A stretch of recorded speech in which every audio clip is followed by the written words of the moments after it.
నేనేమంటానంటే మీతో పాటు అందరం సఫర్ అయిన వాళ్ళమే. అందరికన్నా ఎక్కువగా చంద్రబాబు నాయుడు గారు, పవన్ కళ్యాణ్ గారు కూడా సఫర్ అయ్యారు. చంద్రబాబు నాయుడు గారు ఏ రకంగా ఇబ్బంది పెట్టారో మనందరికీ కూడా తెలుసు. పవన్ కళ్యాణ్ గారు నడి రోడ్డు మీద ఆయన్ని ఈవెన్ నగర బహిష్కరణ అన్న రకంగా కూడా ఆయన ట్రీట్ చేయడం కూడా మనందరం కూడా చూస్తాం. ఇటువంటి సిచ్యువేషన్స్ లో ఈ రోజు మనం అధికారంలో ఉన్నాం. అధికారంలో ఉండేటప్పుడు సంయమనం పాటించాల్సిన అవసరం తెలుగుదేశం పార్టీ కార్యకర్తలు గాని, జనసేన పార్టీ కార్యకర్తలు గాని అందరికీ కూడా ఉంది. ఎందుకంటే వాళ్ళు రచ్చగొట్టే తీరులో ఉన్నారు. ఏ రకంగానైనా బురద జల్లే పరిస్థితిని తీసుకొస్తున్నారు. వాళ్ళు ఎంత తెలివైన వాళ్ళంటే కోడికత్తి శ్రీను డ్రామా ఆడి ఒక్కసారి సీఎం కుర్చీలో కూర్చున్నారు. మళ్ళా గులకరాయి డ్రామా ఆడి మళ్ళా సీఎం కుర్చీలో కూర్చోడానికి కూడా సిద్ధపడ్డ వ్యక్తులు వాళ్ళు. సొంత బాబాయిని చంపి తిరిగి ఆ రకాన్ని చంద్రబాబు నాయుడు గారికి రాయాలని చూసిన వ్యక్తులు వాళ్ళు. అలాంటి వాళ్ళు ఈ రోజు 164 ఇంచుమించుగా మనకు మ్యాండేట్ ఇస్తే దాన్ని కూడా ఏదో రకంగా డిస్ట్రాయ్ చేయడానికి, గవర్నమెంట్ మీద బురద చల్లడానికి వాళ్ళు చేసే ప్రయత్నాలు చేస్తున్నారు. మీకు బాధ ఉండడంలో తప్పు లేదు. బాధ ఉంది కాబట్టి మేము ఏదో ఒక స్టెప్ వేస్తున్నాం అన్నది కూడా తప్పు. ఈ రోజు చట్టాన్ని ఎవరు కూడా చేతుల్లోకి తీసుకోవాల్సిన అవసరం లేదు. చట్టం తన పని తను చేసుకుపోతుంది.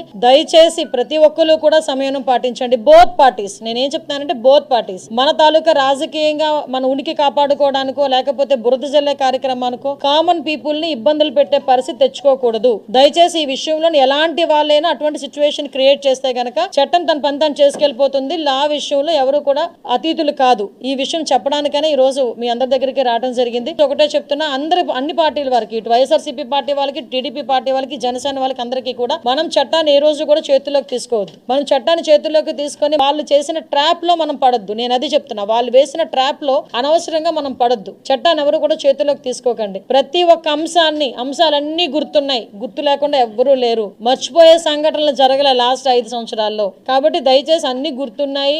అన్నిటికీ సమయం రావాలి. అలాగని చెప్పి మనం లాని అతిక్రమించి మనం చేయాల్సిన అవసరం లేదు. దేన్నైనా కూడా మనం యాజ్ పర్ రూల్ మనం చేసుకోవచ్చు. దానికి ప్రతి ఒక్కరు కూడా సమయం పాటించండి. దయచేసి మీ అందరికీ కూడా మరీ కోరుతున్నాం. గవర్నమెంట్ మీద చెడ్డ పేరు తీసుకొచ్చే పరిస్థితి మనం ముఖ్యంగా తెలుగుదేశం పార్టీ కార్యకర్తలు కానీ, జనసేన వాళ్ళు కానీ ఎవరు కూడా మనం చేయకూడదు. At the same time YSRCP వాళ్ళకి కూడా ఒకటే చెప్తున్నా, మీ లాభాపేక్ష గురించో, మీ రాజకీయ ఉనికి గురించో కామన్ పీపుల్ ని ఇబ్బంది పెట్టొద్దు అని మాత్రం నేను మీ అందరినీ కూడా విజ్ఞప్తి చేస్తున్నాను.